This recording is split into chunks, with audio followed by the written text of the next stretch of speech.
Just Dance 2023! This is the review I wasn't sure I was going to make. On one hand, my Just Dance reviews are always the most popular reviews of the year. But for some crazy reason, Ubisoft decided just to release this digitally. You could buy it physically, but you're just getting a code. Every year, I just rent this game. And if I enjoy it, I might buy it. I decided I was going to suck it up and buy a copy for you guys. That's how much I care. I mean, look how happy I was when I did. This title is definitely a more polished version of the series. They revamped the look of the menu and added a brief story mode. It was interesting once I actually got it to work, but more on that in a bit. If you have no idea what this series is about, you dance by replicating the characters on the screen. You move your hand to the beat and the movements. You'll get different scores based on how well you do this, and your goal is to get 5+ stars on songs. There are 40 new songs in this title, and they were okay. There was definitely some standouts, but it will all come down to personal taste. Sometimes the songs will be covers, but most of the time it's the original artists. Once again, they do an absolute amazing job of making the backgrounds look stunning. Over the years when they first started, they really only put this kind of love into a few songs, and made the rest kind of generic ones. But now most of them are really flashy, and I really appreciate the love and care they put into making each of the songs' backgrounds match with the tone. They will show you the moves on the lower right in order to help you get ready for the changes in routine. It was vague, but at least it helped a little bit. Except when I was dancing to Walking on Sunshine. What does Slinky Dog, Jelly Sandwich, Creepy Cookie mean? Why are they doing this? Are they messing with me to see if I actually look at it? In the end, I was more interested in looking at the insane moveset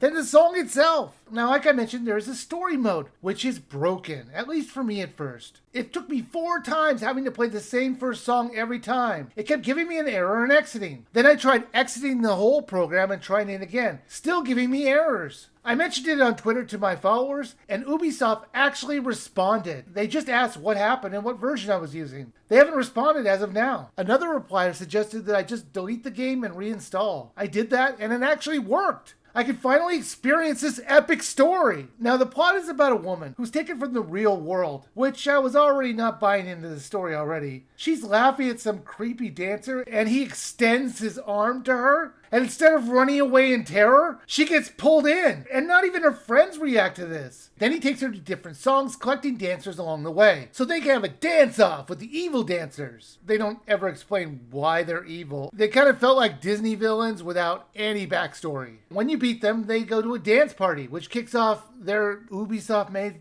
guest song, If You Want a Party, which literally has the words Just Dance in the chorus, because of course it does. I tried to see if this was a real song. I couldn't find any information if it was or not. Please tell me in the comments, is it or not? But I'm not very hip and with it, so it's very well possible this is a very popular song. I have no idea. I was very annoyed that they got rid of random multiplayer matches. And I didn't know they got rid of it. I was looking for it everywhere. It's been in most of these Just Dance games, where you compete against 50 or 60 other dancers online to see how well you do. Sure, I suck at it, but at least it's interesting to see how well I stack up. You can see leaderboards, but seeing it live is more fun. If it's here, I can't find it. It looks like the only multiplayer is private, and nobody wants to play this with me. That's why I need random people. Also gone is the sweat mode. Why, Ubisoft? Does this UI change really mess with your new look of Just Dance? In the old games, you could just toggle it on and off. The look of the sweat mode usually would just show you the calories that you burned. That's pretty much it. They do have a sweat playlist, which gives you different songs to sweat to. And one of them was just bonkers. The main one, which is based on songs in this collection, uses as a warm-up Physical, which is an insanely fast-paced song, which will make you extremely tired, and you're supposed to do like 6 more. This would have been a good one to do in the middle, but as a warm-up? As you're doing the songs and getting stars, you're going to level up your character, and you can use that to unlock different looks and change some of the effects in the game. In previous years, this was done with a gacha machine, and I kind of like it better that way, but that's more personal preference. Just Dance 2023. This game will live or die by the song list. This year it wasn't bad, but it wasn't great either. It's another middle-of-the-road song list. Like I say every year, you should look up the song list to see if there's songs you might enjoy before you even think about buying this. I was very frustrated with the loss of sweat mode and the random multiplayer. I was happy they added in story mode, even if it was very minor, as they put more into this release than they really had to. The last time they put a storyline into a Just Dance game was, I believe, in 2017, and that that was on the Wii U, and that story mode was actually better, but I'm giving them points for the effort on this one. If you like the song list, then you should buy this on sale. You should not buy this at the full price. It was on sale on day one for $39.99, and I've seen it as low as $24, and it just came out. I do hope they add back random multiplayer, but I really do like the changes they made to the menu itself. So if this interests you, it is worth it when it's on sale.